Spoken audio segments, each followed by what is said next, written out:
Hello, this is Ian, and today we're going to be looking at Courseware. I've put together a short set of assignments on kidney stones, which we're going to be going over to show the different types of content that we have in Courseware. Here we have the folder menu, so you can just open that up. And here we see a list of the assignments. You can tell whether the assignment is going to be graded or not based on the little icon next to it, but we'll get to that later.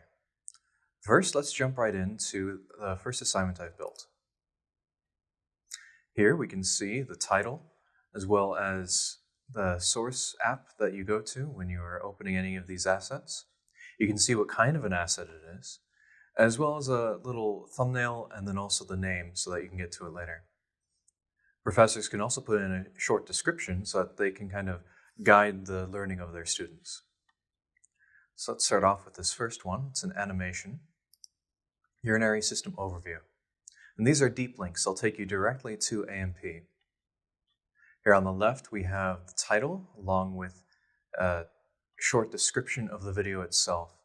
I'm going to play a little bit of the video just to show it off and the controls therein. The structures of the urinary system function to filter blood and remove waste from the body. The kidneys are the blood filtering organs. And this is just sort of like a short overview to the kidneys, how they work, what they do, their general uses.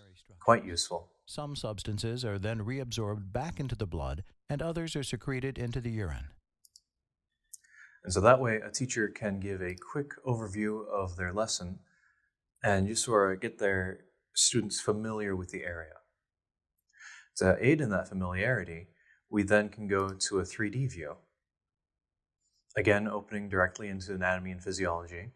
This is a fully interactable 3D view. We've got all of our controls, both keyboard and mouse, to zoom, rotate, pan around.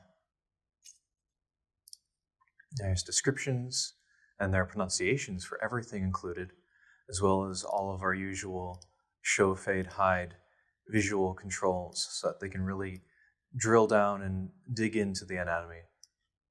On the left, we have a similar title and description, as well as these hot buttons that let you look closer at the related content. Heading back into Courseware, you can see I then follow up with another animation, which is a little bit more focused on specifically the filtering and the general process of secretion that the kidneys go through. I'm not going to play this one too much, but it is another nice little animation. And then finally, I have another 3D view. This one shows more of the overall path that urine takes, because this is where things can get a little bit messy when it comes to kidney stones. Heading back out into the folder, we'll go to the next assignment, which is an animation from our Physiology Animations app, as you can see here, which introduces the kidney stone.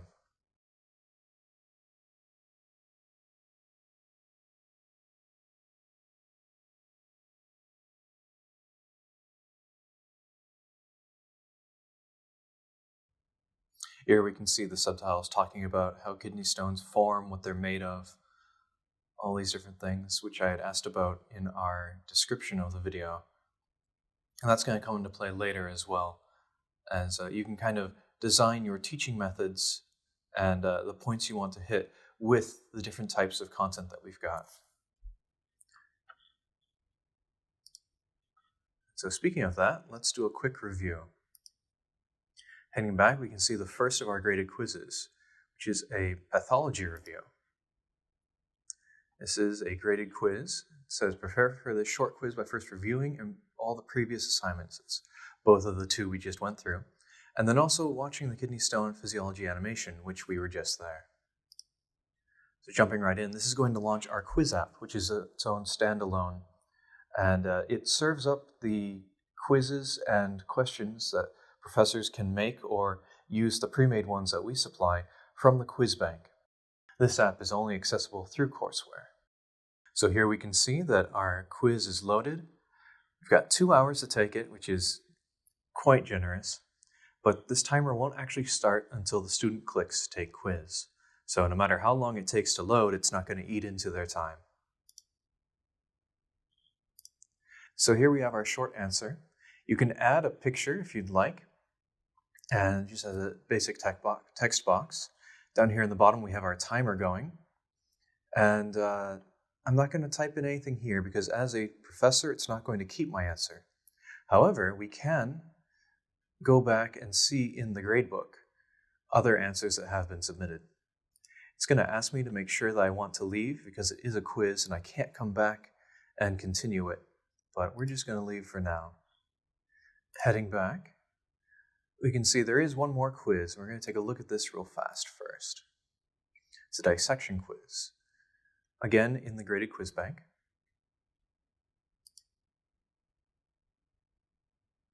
This is another timed quiz, but this one's a little bit different. Rather than a short answer, this is going to have our 3D anatomy. So this is our hardest question. It's more of a word question than the usual click and find. This way, teachers can suggest a scenario and have their students think critically about what information they have. Here you move around the view and find the part that's referencing. I imagine they're probably having issues a little further down below, especially if he's experiencing pain that low. I'm going to click somewhere down here, probably in the ureter. And these are our more basic questions, but any part of the kidney. If your student doesn't get this right, then they need to go all the way back to the beginning. The adrenal glands, the party hats of the kidneys.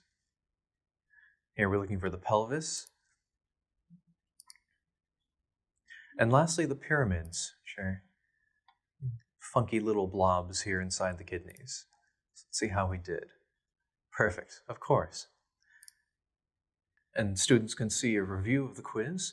If I had gotten any wrong, it would show me my selected answer rather than the correct answer. You can find those later. So I'm going to quit back to Courseware.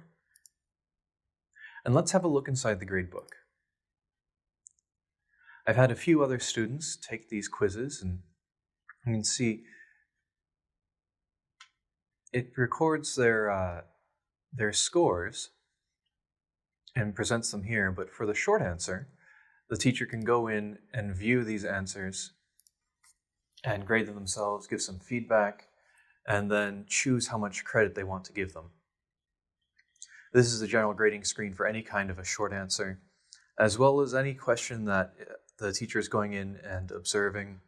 Sometimes with multiple choice, they can go in and see what their students were picking when they got it wrong, and maybe cater their future courses and classes, lessons, etc., to help students overcome if there's like a common misconception. So this is a pretty healthy paragraph. I like this response. I think we're going to give this full credit.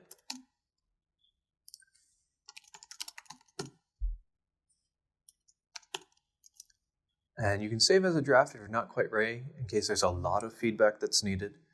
And you can send your student email notifications so that they'll know the moment that it's ready. We're just going to submit this grade, and we can see how that updates the course grade total, points total, etc.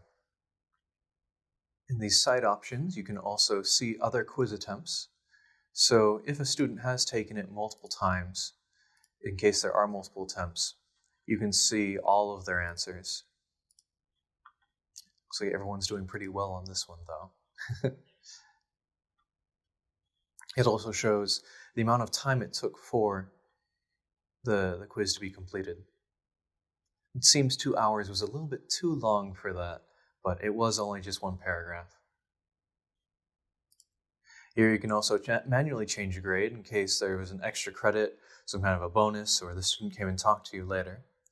And you can also modify the quiz details themselves in case you want to give just that student an extended period of time or more attempts on a quiz. And again, you have an email notification